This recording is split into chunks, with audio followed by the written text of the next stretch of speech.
No Israelite in their right mind would think, oh, my child that died young or in childbirth, or my parent or my grandparent, oh, they have the same attributes as the God of Israel, because we call them all Elohim.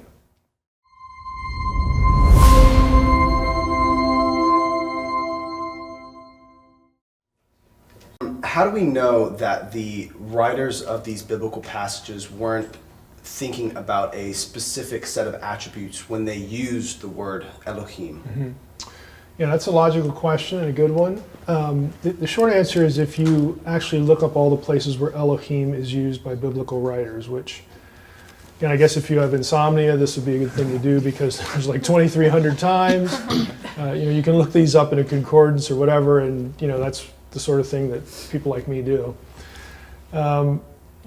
You see pretty quickly that biblical writers will use Elohim of other entities or other things besides the God of Israel. Now that alone tells you that if I'm a biblical writer, I use Elohim to describe this other thing in the spiritual world, that I can't be referring or thinking about the term as though it referred to a specific set of unique attributes, because now I've just added another being that has those attributes in addition to the God of Israel. That's not what they're doing. So Elohim has to, out of the gate, mean something else. Let me give you a few examples. You have, of course, in Psalm 82:1, you have Elohim, the God of the Bible, the first one. Then you have this other group of Elohim who are the sons of the Most High, okay? And since there's only one Most High in biblical thought, that they'd be the sons of God, all right, the sons of the God of the Bible. So that's a separate group. If you go to passages like 1 Kings 11:33, certain deities of the nations, Chemosh, okay, one of the gods of Canaan, is called Elohim. Okay, Asherah, Elohim. So you can't have the biblical writers looking at a foreign deity, one of the strange gods, to use Moses' language, and say, well, you have the same attributes as the God of Israel. That just doesn't work. Okay, 1 Samuel 28:13.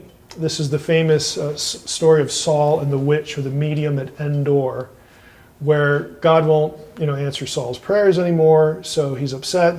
Things are looking bad with the Philistines, and so somehow he has kicked out all the mediums, but he knows where to find this one. Okay, he finds this woman, goes into her house. She doesn't know who he is, and he says, "I want you to conjure up Samuel for me. I have a question." And we're not told what she does, but whatever she does, works, because she gets startled when she actually sees Samuel.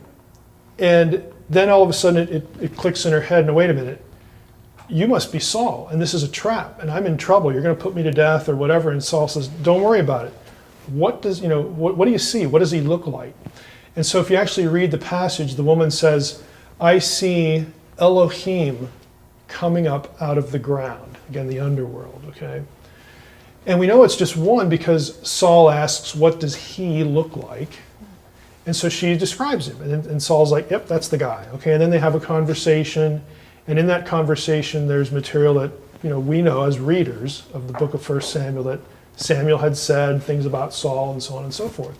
So for sure, you're not going to get the disembodied human dead with the same attributes as the God of Israel. No Israelite in their right mind would think, oh, my child that died young or in childbirth, or my parent or my grandparent, oh, they have the same attributes as the God of Israel.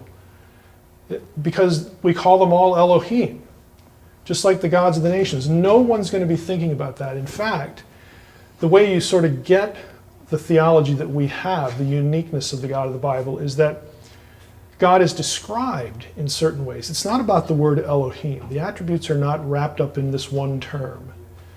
God is described in certain ways, again, omniscient, omnipotent, all these things, and those things, those attributes, those abilities are specifically denied in certain passages to other gods, other Elohim. So our theology is intact, our theology is good, but it's not bound to this one word, Elohim. And that's the problem when we're looking at Psalm 82.